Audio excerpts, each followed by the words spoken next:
Boa noite, queridos irmãos.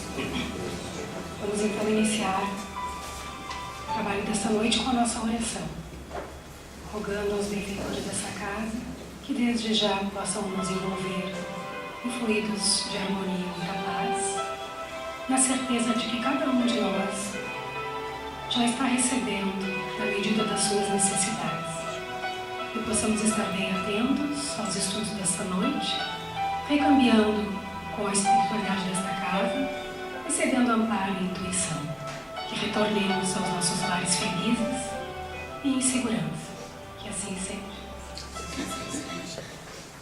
Durante os trabalhos dessa noite, nós vamos refletir um pouquinho sobre o processo de morte e desencarnação.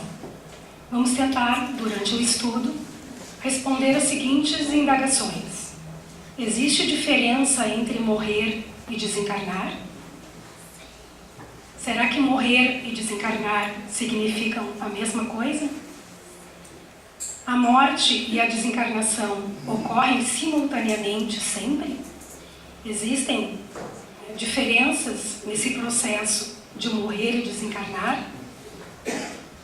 Como se desprende o espírito da matéria? Outra pergunta que iremos tentar esclarecer: que impressões e sensações nos esperam durante o processo da morte e da desencarnação? O que pode prender o espírito ao corpo após o falecimento deste? Existem situações que nos podem manter vinculados a esse corpo físico? Nesse caso, quais são e quais as repercussões que nós sentiremos? E por último, se é possível, na vida presente, nós nos prepararmos para uma desencarnação mais rápida e mais fácil.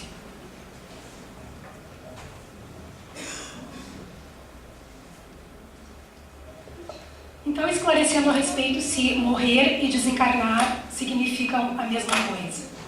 A morte, ela é um fenômeno biológico que determina o término natural da vida física.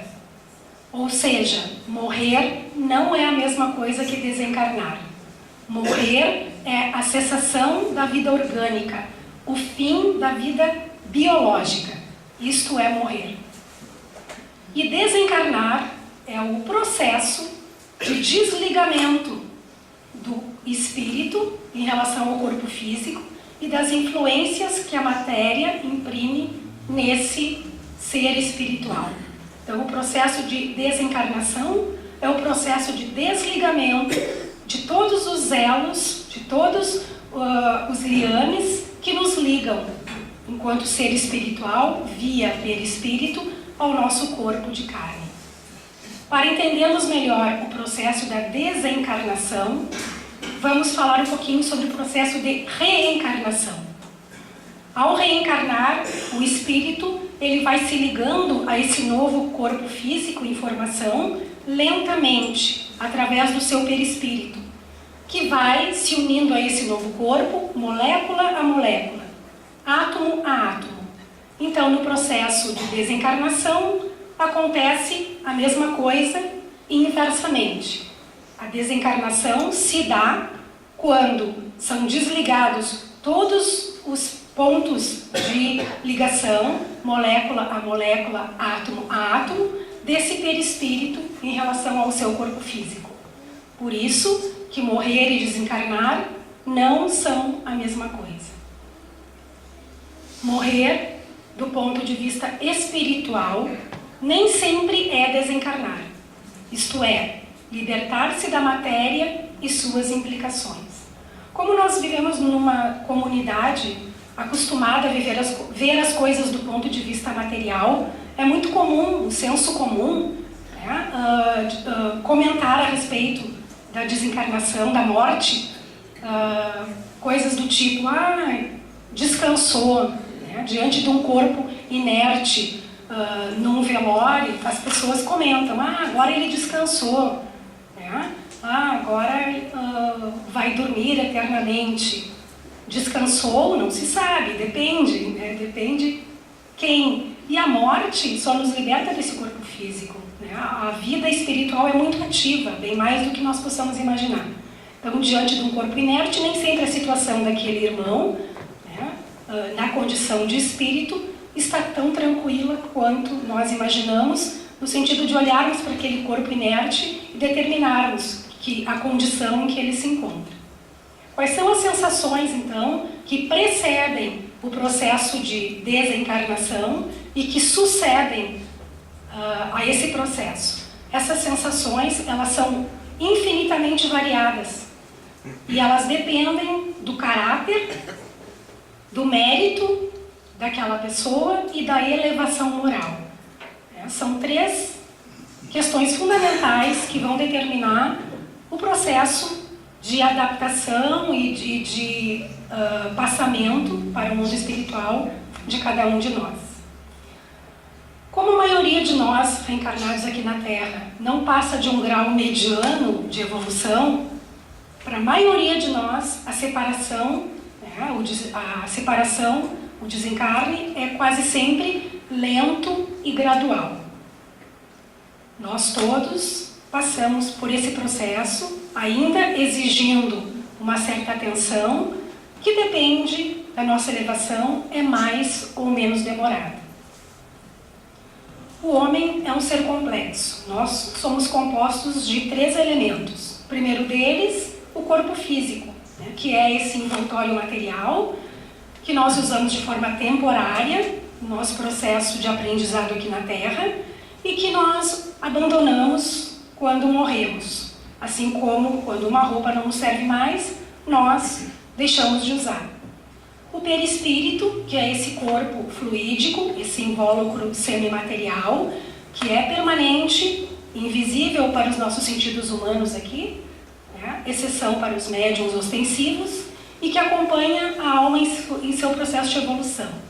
E o perispírito, assim também como o espírito, evolui de acordo com o nosso progresso espiritual. E a alma, que é esse princípio inteligente, o centro de nossas forças, o foco da nossa consciência e nossa personalidade. Muitas vezes também é de senso comum a gente escutar a seguinte colocação: eu quero morrer rápido, eu não quero sofrer, eu gostaria de deitar e morrer dormindo, então me dá um mal súbito e eu morrer. Outra vez, nós encarando as coisas do ponto de vista material. Nem sempre essa qualidade do desencarne, esse tipo de morte, é o que nos traz, né, uma condição melhor do ponto de vista espiritual e que é mais fácil do ponto de vista da nossa adaptação ao mundo espiritual. Por quê? Quando a gente disse antes, né, que esse processo de ligamento na encarnação se dá molécula a molécula, átomo a átomo, e que a desencarnação é o processo inverso a esse, então as longas moléstias, aquelas doenças, né, que vão levando aquele indivíduo a se colocar numa condição de reflexão mais sobre a vida espiritual, da sua condição, da possibilidade de estar caminhando, né, para a sua morte, lhe dá tempo de preparo, lhe dá tempo de estar em contato com seus desafetos, rever situações importantes, como se a gente fosse viajar para um local, soubesse para onde e tivesse tempo de preparar essa viagem, de deixar tudo aqui arrumadinho e ir sabendo o momento, sabendo onde nós iremos chegar. Então, muitas vezes, durante essas longas moléstias, já durante esse período, esse perispírito está em processo de desligamento. E muitas vezes, quando acontece a morte física do corpo, esse espírito já está quase liberto, chegando no plano espiritual numa condição muito melhor, às vezes, de consciência, exigindo um tempo muito menor de adaptação do que alguém que morre subitamente, né? Em situações de acidente, mortes violentas. Muitas vezes esse processo ele é bem mais sofrido, bem mais traumático a adaptação ao plano espiritual do que no caso anterior. Por quê? Porque nas mortes violentas, primeiro se dá a morte. Lembram o conceito de morte? Cessação da vida orgânica. Para depois iniciar o processo de desprendimento, de desligamento, de desencarnação. Então, muitas vezes, nessa situação, o espírito, esse ser desencarnante, passa por um processo mais longo de perturbação, até que ele possa novamente estar, né, consciente do que lhe aconteceu, etc. e tal. Então, nem sempre morrer subitamente significa, né, morrer com menos sofrimento ou chegar no mundo espiritual numa condição melhor do que aquele irmão que às vezes passa por uma longa moléstia que para nós, segundo o ponto de vista material, a gente diz, ai coitado, está sofrendo tanto, né? Muitas vezes esse período é um período muito importante, né, de preparação para que ele chegue no mundo espiritual numa melhor condição. A morte corresponde, então, nos casos de acidentes, né, e de mortes violentas, ao início do processo desencarnatório. Então, equivale dizer que o período entre morte e libertação vai ser maior neste caso.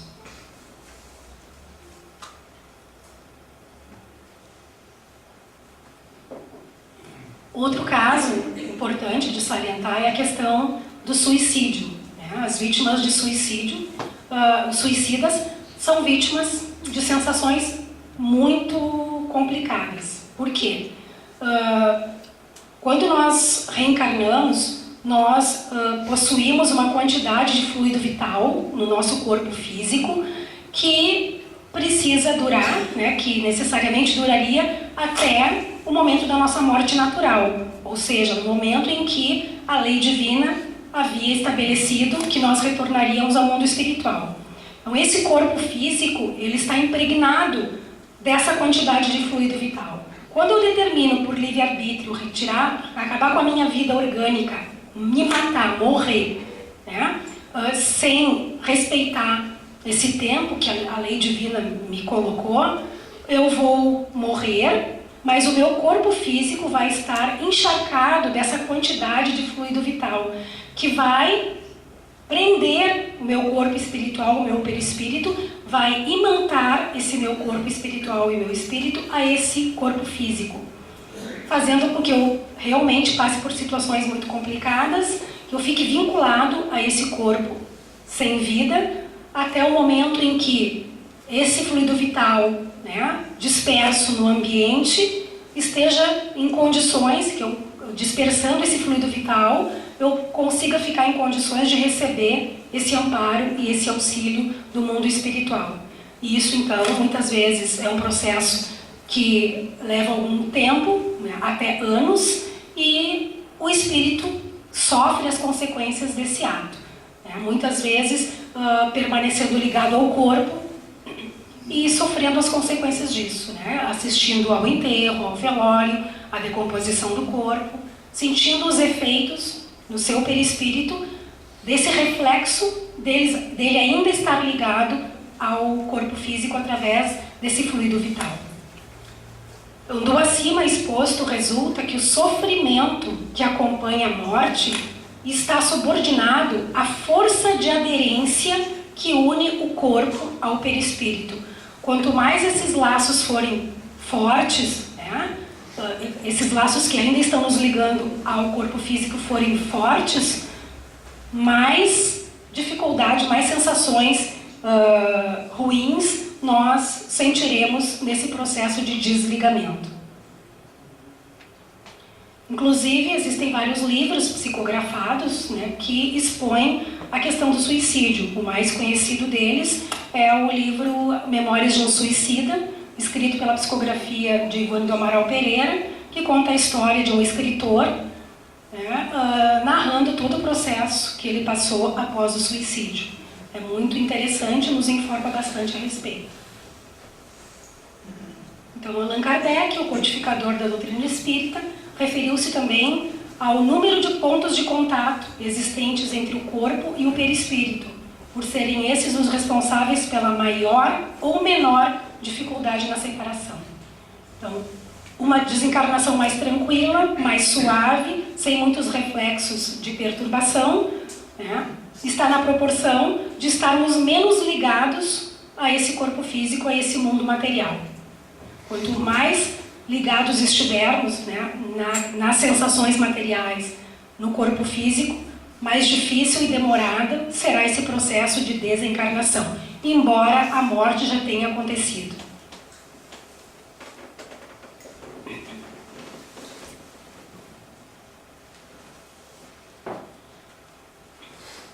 As equipes de desligamento. O mundo espiritual possui, né, equipes de espíritos muito evoluídos que nos socorrem nesses momentos tão especiais das nossas vidas, porque são raros os espíritos encarnados aqui na Terra que têm condições de promover o seu autodesligamento. Seriam espíritos de envergadura moral e de progresso espiritual muito grande. A maioria de nós, a grande maioria, necessita de amparo e de assistência neste momento. Então, equipes do plano espiritual vêm em nosso socorro, nos auxiliar nesse processo. Então, a grande maioria precisa de ajuda e amparo, pois o processo de desligamento é difícil para nós, que ainda estamos ligados vibratoriamente ao planeta. Espíritos evoluídos, com fortes vínculos com a caridade, se incumbem da tarefa da desencarnação, ajudando nos desligamentos dos laços que unem o espírito ao corpo físico, sob o influxo do pensamento divino. Espíritos amigos e familiares já desencarnados colaboram nesta tarefa. Então, muitas vezes, né, numa situação em que um velório está em andamento, muitas vezes, naquele momento, está ainda sendo realizado esse processo de desligamento, equipes espirituais estão presentes naquele ambiente, né, assistindo aquele recém-desencarnado, exigindo de todos nós e do ambiente, né, uma situação de harmonia, de oração, de amparo, para que nós possamos colaborar com esse irmão ainda, que não se encontra desencarnado e que necessita, né, do nosso último auxílio. Como se realiza, então, essa operação de desencarnação? Principais providências desencarnatórias de natureza magnética e seus sintomas peculiares ao andamento e à conclusão de cada uma delas. Há um irmão em processo de desencarnação, né? Vem aquela equipe espiritual e passam, então, a promover a essa operação, iniciada pela região magnética, energética, situada no centro vegetativo, que corresponde à área do nosso ventre, e ali eles passam a aplicar passes magnéticos com o intuito de ir, né, afrouxando esses laços magnéticos, né, e aí, então, esse centro vegetativo é onde fica a sede das nossas manifestações fisiológicas. Ao desligarem-se esses laços, apresentam um sintoma no corpo físico, que é o esticamento dos membros inferiores e o esfriamento do corpo. Muitas vezes as pessoas dizem que os membros esticam e os pés ficam frios. Esse é o sintoma de que os laços, né, perispirituais daquela região estão sendo desligados. O processo de desencarnação inicia, então, por esse centro vegetativo. A segunda região que é desligada pela equipe da desencarnação é a região do centro emocional, situado no nosso tórax, que corresponde à zona dos nossos sentimentos e dos nossos desejos. À medida que essa equipe espiritual aplica passes e vai desligando esta região, né, os laços fluídicos dessa região, o sintoma percebido por esse desencarnante é a desregularidade do coração. O coração começa a bater de forma, né, não regular, e ele sente uma certa aflição, angústia, e o pulso enfraquece. Após esta região, então, eles passam a atuar sobre o centro mental, região magnética, energética mais importante, porque é a sede da nossa alma, né? Está situado no cérebro e ali está localizada a fossa romboidal. O sintoma do desligamento dos laços fluídicos desse centro energético é o coma. Então o desencarnante entra em coma e aí então, né, acontece o desligamento final, né, desse desencarnante, que ainda pode ser mantido ligado ao corpo por mais algum tempo. Dois fatores, então, são sequenciais à morte. O desprendimento do corpo físico, que nós vimos que pode levar mais ou menos tempo, né, dependendo da condição da morte, dependendo da elevação moral, né, e do merecimento de cada um de nós. E a perturbação. Logo após a morte, entramos num estado de perturbação, muito natural e muito comum para a grande maioria de nós. No Livro dos Espíritos, na questão 165, eles dizem: no momento da morte, tudo a princípio é confuso. A alma necessita de um tempo para se reconhecer. Sente-se como atordoada.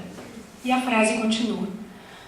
A gente pode fazer uma comparação a quando a gente muda de ambiente, vai para um outro lugar, para uma outra casa, um hotel, e aquela primeira noite que a gente dorme, na outra manhã a gente acorda e fica meio, né, perdido, não reconhece aquele ambiente, fica onde é que eu estou, até que a gente consiga se situar, a gente fica um tempinho baratinado, né? Esta também é a sensação que muitos de nós experimentamos por mais ou menos tempo, que é essa perturbação, até que nós consigamos entender, né, e nos adaptar a essa nova realidade. Então, esse estado de perturbação é variável e o tempo que dura depende, né, de muitas coisas. Ele pode durar horas, pode durar meses e pode durar até anos. Depende da condição, né, de evolução espiritual, de apego à matéria e de merecimento que o desencarnante apresente. As impressões que cada um de nós pode ter nesse processo de desencarnação pode ser penosa e prolongada. Quem tem essa impressão penosa e prolongada? Os espíritos que estão mais presos à Terra, aqueles que viveram, né, priorizando os gozos materiais, que pouco consideraram a vida espiritual e as suas consequências.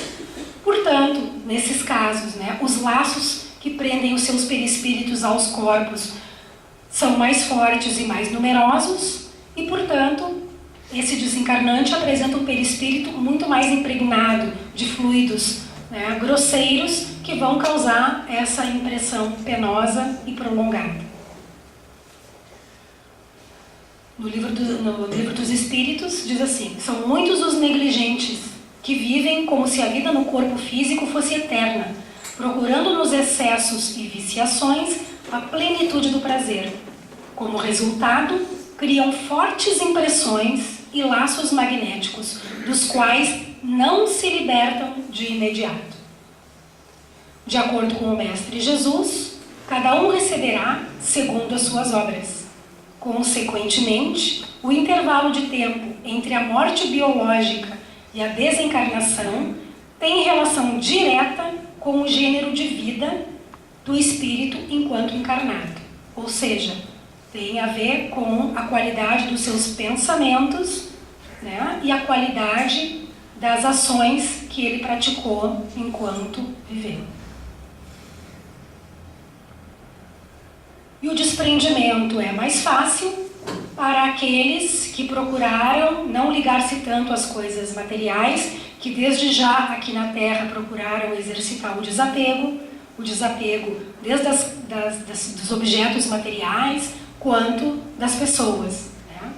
Que investiram no seu aprimoramento moral, através do estudo e da vivência, né, desses preceitos, e que então desencarnam levando a sensação de dever cumprido, de consciência tranquila, E isso lhes concede, com certeza, um alto padrão vibratório. Jesus diz o seguinte, né? Pacífica, resignada, alegre mesmo é a morte do justo.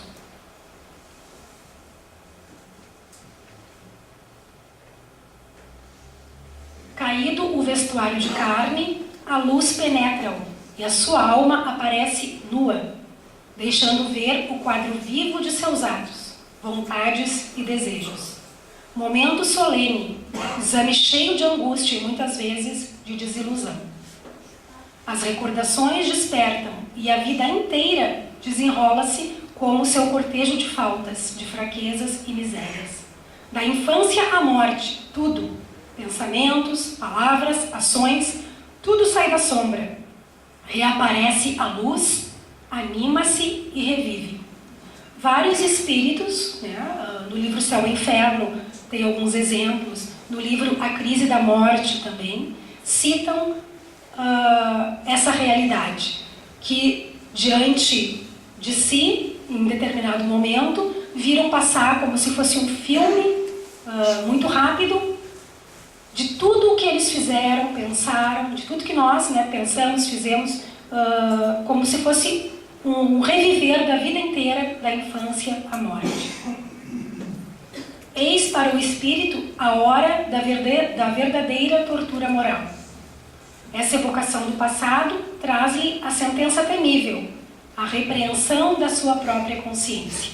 Aí eu lembro do conteúdo do senso comum, né, que a gente sempre fala que vai morrer e vai para um tribunal, onde nós seremos julgados. Aqui está representado esse tribunal como sendo a nossa própria consciência. É a nossa consciência, né, que nos faz reviver tudo isso, rever tudo isso, e é ela mesma que julga as nossas atitudes. Por mais lacerante que seja, esse exame é necessário, porque pode ser o ponto de partida de resoluções salutares da reabilitação. No livro chamado Voltei, do espírito Irmão Jacó, que foi um trabalhador espírita que usou esse pseudônimo de Irmão Jacó. Ele foi, inclusive, presidente da Federação Espírita Brasileira, e ele escreveu, através de psicografia, esse livro relatando também a sua experiência desencarnatória. E ele cita que ele passou por esse momento de reviver toda a sua experiência de vida. Ele diz assim: vi-me diante de tudo o que eu havia sonhado, arquitetado e realizado na vida. Insignificantes ideias que emitira, tanto quanto os meus atos mínimos, desfilavam, absolutamente precisos, ante meus olhos aflitos, como se me fossem revelados de roldão, por estranho poder, numa câmara ultra rápida instalada dentro de mim. E isso não deixa de ser aquela fase do julgamento, né, que a gente tinha lá na infância em outras religiões, que nós seríamos levados a um julgamento, né, onde nós seríamos confrontados com todas as nossas experiências. Não deixa de ser, mas é um julgamento em que nós mesmos somos o acusador, o advogado e todos aqueles que fazem parte desse julgamento. Uma lei tão simples em seus princípios, quanto admirável em seus efeitos, preside a classificação das almas no espaço. Então Deus não pune, não castiga e não se engana, né? Não existe pistolão e não existe uma situação que não seja justa e merecedora. Então essa lei divina, né, que classifica as almas no mundo espiritual de acordo com a sua condição real, de sutileza, de peso específico de evolução espiritual, vai fazer com que nós sejamos encaminhados após a morte e a desencarnação para o local que nós construímos durante a nossa vida terrena. Quanto mais sutil e rarefeita são as moléculas que constituem o perispírito, mais rápida é a desencarnação. Então, quanto mais evoluído é esse espírito, mais sutil será o seu perispírito, mais rarefeita será essas moléculas que o prendem ao corpo. Então, de mais fácil desligamento. devido ao seu peso fluídico e suas afinidades, ele se eleva para grupos espirituais que lhe são similares. Os médiuns videntes confirmam que o nosso perispírito evolui e que ele reflete, o nosso perispírito, a condição evolutiva de cada um. Ou seja, o nosso perispírito tem peso específico, cor, cheiro, né? E essas condições fazem com que ele seja atraído para o nível, né, em que ele pode ficar. Nós somos atraídos após a morte. Os espíritos menos evoluídos, mais ignorantes, apresentam um perispírito mais escuro, mais denso e muitas vezes até emitindo um cheiro característico, né, um cheiro desagradável.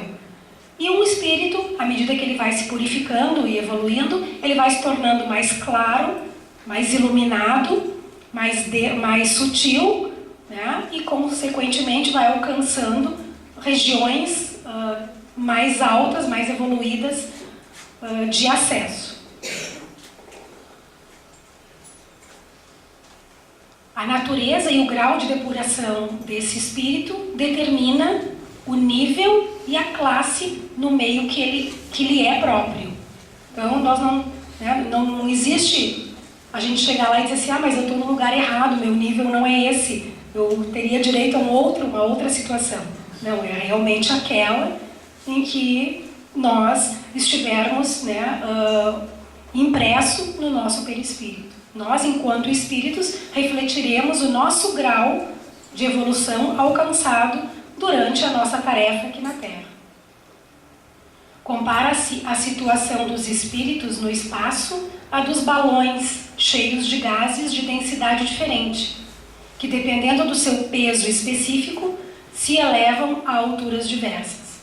Então é bem isso, né? Cada um de nós reflete através do seu perispírito o nível evolutivo que conseguimos alcançar, não só na seguinte encarnação, na presente encarnação, mas em todo o nosso processo, né, de evolução espiritual que viemos traçando durante as nossas várias existências. Quanto mais o espírito é evoluído ou elevado no plano moral, menos ele tem laços com o seu corpo carnal. E a separação se faz mais facilmente, sem choques e sem sofrimentos.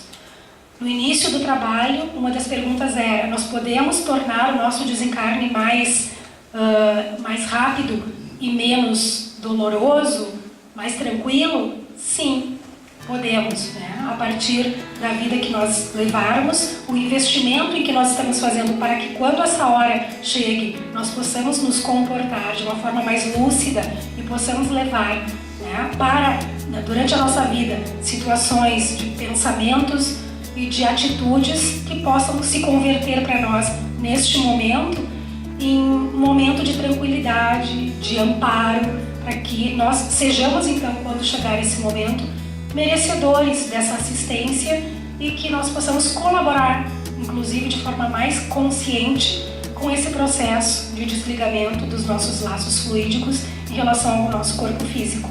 Depende de nós, desde já, o que nós temos feito até agora e o que nós vamos fazer até o momento que chegar a nossa hora de retornar ao plano espiritual, de torná-la, né, mais fácil, menos sofrida e mais consciente.